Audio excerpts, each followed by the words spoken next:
All right, welcome back here to the Jordy Culotta Show, driven and powered by Go Chevrolet, live here on this Tuesday morning. If you don't mind, hit a like button, share the clip if you could, and if you've not subscribed, make sure and subscribe before you get out of here. Click that bell if you want to keep up with all of the programming when we send it out. All right, Glen West is over at Go247, does a great job of covering LSU. Make sure and keep up with all of his work over there at 247sports.com. He is a regular here on the Culotta Show. Look forward to bringing him back into the conversation this morning. Glenn, good morning. How are you? I'm doing great, Jordy. How are you? Doing good, buddy. All right, we were talking about this story with Grant Taylor. Obviously, there's a lot of intrigue heading towards Friday night, the opener for LSU Baseball, this preseason number 1 overall squad. How does this affect the group, losing Taylor going into the year? Yeah, I mean, it's a pretty big loss. I mean, you were looking at Grant Taylor as a potential starter for this group. If not as a starter, then certainly as a significant piece out of the bullpen, maybe as a closer. All you have to go back and listen to any Jay Johnson interview dating back to the fall. And one of the first names out of his mouth in terms of returning players that they were really excited about is Grant Taylor. And so for them to kind of have to undergo this injury, it's kind of a repeating of the past, recent past for LSU. Unfortunately, pitchers have had to go through this in recent years, whether it's Javen Coleman last year, you had Eric Walker a number of years ago, Jaden Hill. So it's not a great, kind of track record in recent years for LSU pitchers to have to go through this, but the expectation is that Grant Taylor will be back for 2024. It's certainly a blow to this pitching staff. I think they, kind of the way I look at it is it's not exactly a season-altering move, but you're left with fewer options now, I think is probably the best way to approach it. There's still a lot of really good options on this staff, but certainly losing a talent like Taylor, who was expected to have such a great year this year, is certainly a blow to the staff. Do you have an idea of roles yet going into the season? How long do you think this is going to be kind of a figure-it-out period for Johnson and his staff? I think they're going to roll out a number of different combinations during non-conference play. I don't think they want to pigeonhole themselves into a certain weekend rotation early in the season. If somebody comes on and has a really great couple of games in a row, I think they're going to be open with the starting rotation this year. I think you're going to see a lot of guys get looks in the starting roles. So really the only thing that I think is for certain is that Paul Skeens will be your Friday night guy. I mean, that he can absolutely shove 99, 100 miles an hour on the mound. He's in command of his off-speed pitches and has looked really, really good this spring as well. So I think he's certainly going to be your Friday night guy. And then I think there's a handful of pitchers that you're going to see, whether it's Thatcher Hurd, Ty Floyd, Christian Little, freshman Chase Shores is a guy who has been fantastic this offseason, particularly coming back this spring. I had a chance to watch him a couple times during the scrimmages, and he honestly has looked the most as impressive as any of the others. And I think he's going to have a significant role with this pitching staff as well. So there's going to be a number of guys they try out. And again, I think it's important that you have enough of those big bullets still in the bullpen to help relieve some of those guys. Second base seems to be a pretty healthy competition. Who do you like there, and who's some of the names? Yeah, so Ben Nipple, the transfer, I think is a guy that you're going to see a lot at second base. Jack Merrifield is a transfer from LSU Unis that they got last year.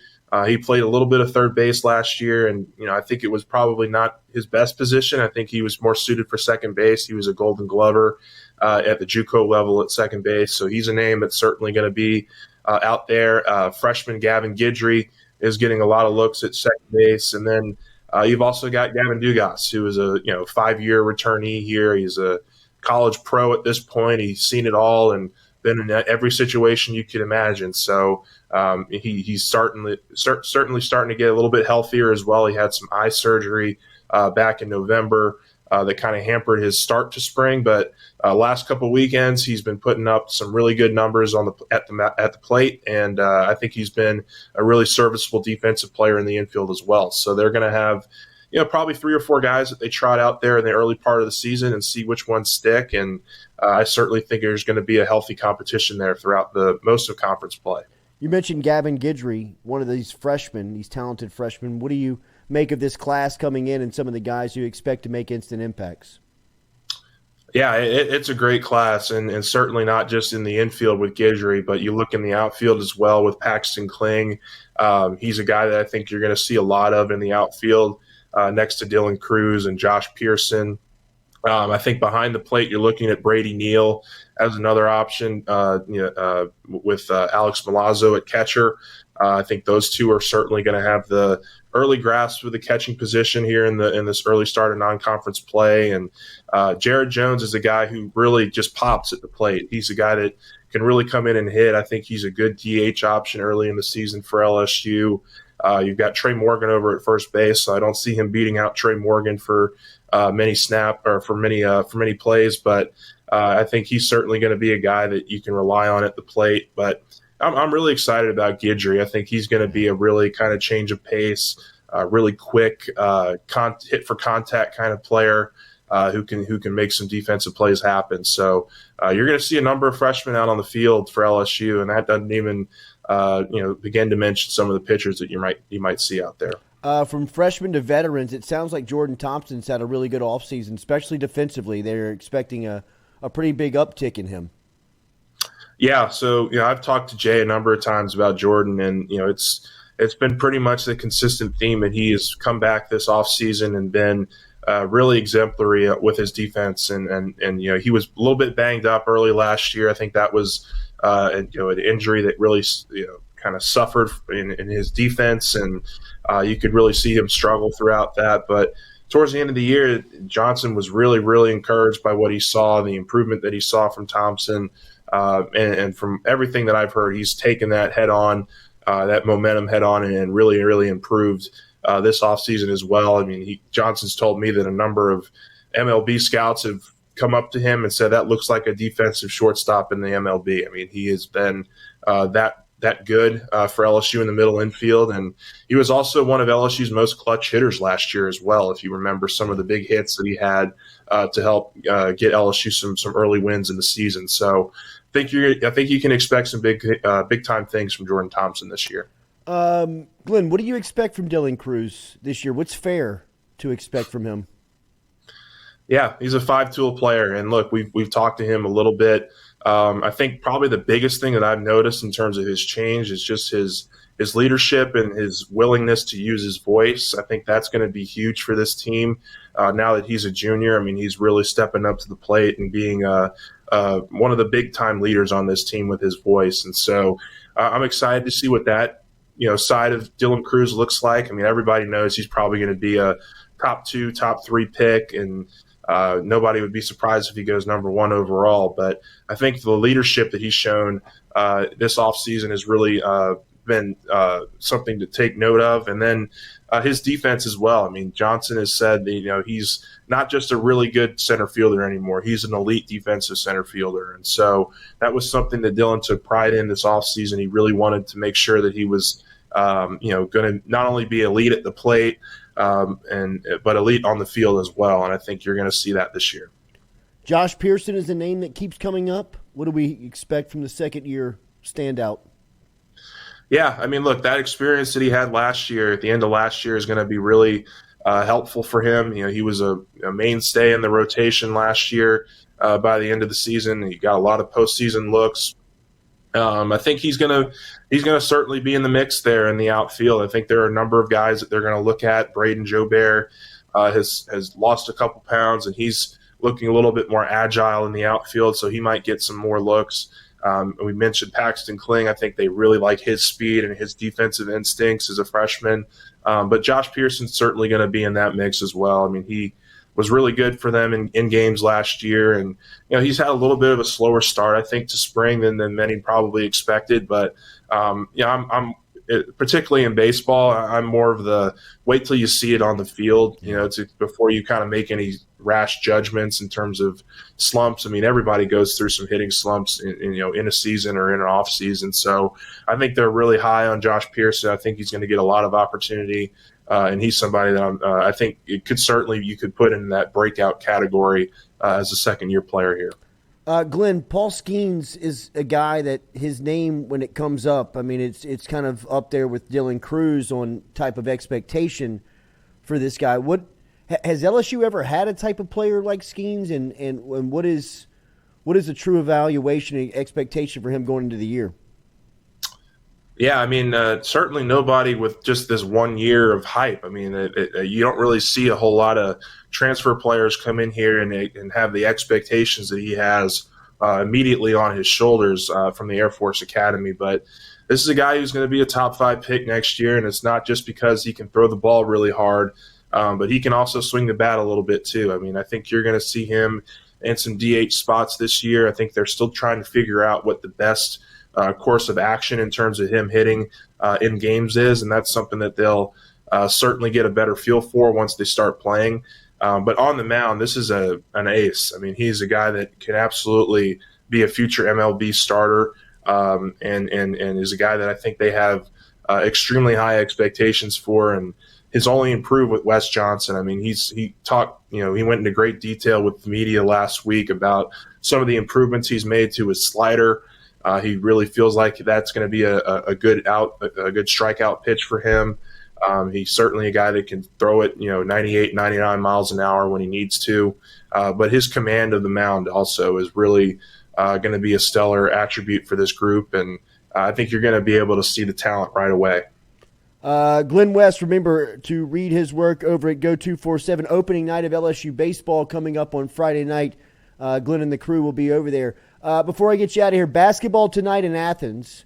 Losers of 10 straight, obviously in conference play here. Tonight feels like a spot where maybe they could get one. I mean, maybe. I mean, look, I at this point, I'm a kind of believe it when I see it kind of guy. I mean, it's just been such a long, difficult stretch for this group. I think the second half of that game on Saturday against Texas A&M was the blueprint in terms of getting more efficient offense. I think they've been getting cleaner looks. The last couple games in particular, I think their offense has been at least moving well, but they're just not putting the ball in the basket. And I think the early stretches where they don't score really kind of was a letdown moment for them in that game on Saturday, and they just let it bubble and just overcome them. And so this is a team that's really low on confidence right now. So I think the best way that you're looking at a win is if they can get off to a fast start, if they can see a couple go through the basket, that will certainly, I think, jolt them a little bit. But I can't see this team winning another game until I actually see them do it. I mean, it's just been some really long stretches of poor play.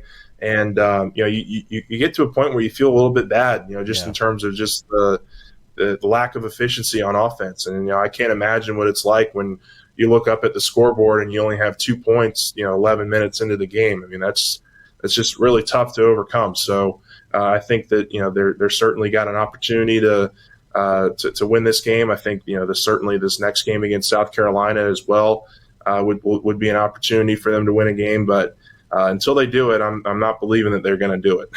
Do you know anything, back to baseball real quick, I'll get you out of here. Do you know anything about the league other than everybody being in the top 10? I mean, who is the biggest giant out there? It's going to be a slugfest. I mean, I think Tennessee's going to be really good this year. Certainly Arkansas. You can never count out the defending national champs and Ole Miss. I think there's going to be a lot of teams this year that are going to be kind of beating up on each other, just like you see in football and just like you see in basketball, those elite teams. But I think the biggest thing for LSU is just to get out of the early stretch, I think, of conference play. They've got a really tough kind of opening 3 series. But if they can get out of that 7-2, 6-3, then I think you're looking at a really good special season. Glen West from Go247, great stuff as always, man. We appreciate the insight. We'll be checking in soon. All right. Thanks, Jordy. Appreciate it. At Glen West on Twitter is where you follow him and read his work. Great stuff over at 247, following the program and following LSU athletics. That conversation brought to you by our friends over at Katie's Restaurant. Katie's Restaurant is a neighborhood restaurant for the entire city, located down in New Orleans. They're located on Iberville Street, 3701, right there in historical Mid-City. They do have something for everyone over at Katie's. Great cold beer all day. It is a great neighborhood bar and restaurant, and a fantastic menu selection. There is, like we said, great home dishes, great Southern New Orleans dishes. They've got St. Louis style pizza over there. They also have a sister restaurant that you can check out as well over on Harrison Avenue in Lakeview, and that is Francesca's. That is a sister restaurant featuring St. Louis and New Orleans style deli menu options. So lots of options and selections for you down there in New Orleans. Compliments of our friend Scott Craig and his crew over at Katie's Restaurant and Francesca's by Katie's in Lakeview. To see the extensive menu from Katie's, it's easy. Just log online, katiesinmidcity.com. katiesinmidcity.com. They've been around since 1984. If you want to get a taste, a feel, a vibe of the city of New Orleans, head over to Katie's in Mid-City. All right, we'll be back. Close out hour one here on the Jordy Culotta Show, driven and powered by Go Chevrolet.